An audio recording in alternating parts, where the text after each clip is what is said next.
Imitima y'abanyamurenge barahatandukanye mu bigo bitandukanye, intara zitandukanye, imigabane itandukanye muri iki gitondo cy'uyu munsi yashengeshwe n'urupfu rwa Nsabigaba Dani, urupfu rutunguranye rwabaye mu gihugu cy'u Rwanda ku minsi 7 y'ukwezi kwa gatatu mwaka 2021.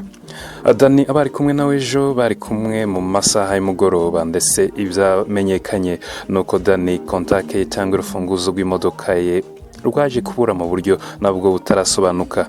Abari kumwe nawe ejo bari kumwe nawe kugeza ku masaha y'umugoroba, ndetse aho bivugwa ko yasuwe n'abashuti be cyangwa n'abagenzi be b'inshuti ze kugeza mu masaha ya saa 4, hagati ya saa 4 na saa 5 z'ijoro, ubwo yasohotse abaherekeza ndetse agasiga mugenzi we babana mu nzu. Mugenzi we mu gihe yaherekeje abashyitsi biravugwa ko yahise aryama. Hanyuma Dani yasohotse aherekeje abashyitsi, hanyuma ntiyagaruka kuva icyo gihe. Icwa rya Dani biravugwa ko hakoreshejwe uburyo bwicanyi ndengakamere. Abamwishe biravugwa ko bashobora kuba barakoresheje imodokari, kubera ko abatuye muri ako gace bavuga ko bumvishije imodoka yamizenguruka mu masaha ya nijoro.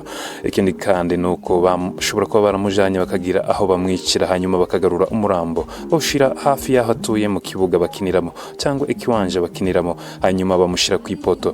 Ipoto ni ibiti biba biriho umuriro w'amashanyarazi, aho bamumanitse bamuhambiriza umwenda we yari yambaye cyangwa ihuzuye ariryo koti.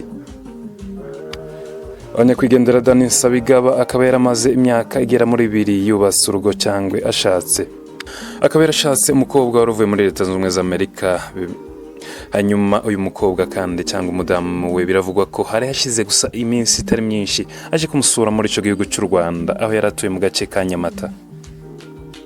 Nyakwigendera Dani ni umusore wagaragaraga mwiza ku isura, ni umusore uhiga abasore benshi b'abanyamurenge ku buranga, ni umusore w'isura nziza bigaragara, ni umusore Imana yari yarahaye uburanga bugaragara, ndetse kubera impamvu z'uburanga bwe yagiraga igikundiro ku bantu benshi batandukanye b'ingeri zose zitandukanye, yagiraga inshuti nyinshi. Nyakwigendera Dani nanone yarakomokaga imurenge mu gace cyangwa intara ya Mibunda, niho yakomokaga. Akaba akomoka mu murara w'abatwari bo muri ako gace ko mu Mibunda. Tukaba tumwifurije iruhuko ryiza n'umuzuko wabera tuzamusanga.